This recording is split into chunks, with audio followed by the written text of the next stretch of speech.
دلی میں مسلمان کش فسادات کا سلسلہ جاری، حالات کنٹرول سے باہر، حکومت تحفظ فراہم کرنے میں ناکام، RSS کے گنڈوں نے ظلم کی انتہا کر دی، مسلمانوں کے کئی گھر اور دکانیں جلا دیں، بلوائیوں کا ایک اور مسجد پر حملہ، ریاستی مشینری بھی بلوائیوں کے ساتھ ملی ہوئی ہے، ریاستی گاڑیوں میں بلوائیوں کو پتھر اور اینٹیں تقسیم کی جاتی رہی، اشتعال انگیز نعرے لگائے جاتے رہے، ہلاکتوں کی تعداد 24 سے تجاوز کر گئی۔ پاکستان بھی کرونا وائرس کی زد میں، ایک مریض اسلام آباد اور ایک لاہور میں زیر علاج، وزیر اعظم کے معاون خصوصی برائے صحت کا کہنا ہے کہ دونوں مریض خطرے سے باہر ہیں۔ چین میں کرونا وائرس سے مزید 29 افراد ہلاک،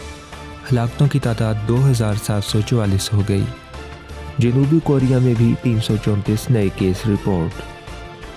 متاثرہ افراد کی تعداد 1595 جبکہ ہلاکتیں 12 سے تجاوز کر گئیں۔ لاہور میں 18 سالہ نوجوان بلال نامی کو لاہور کے سفاری پارک میں شیروں نے چیر پھاڑ ڈالا۔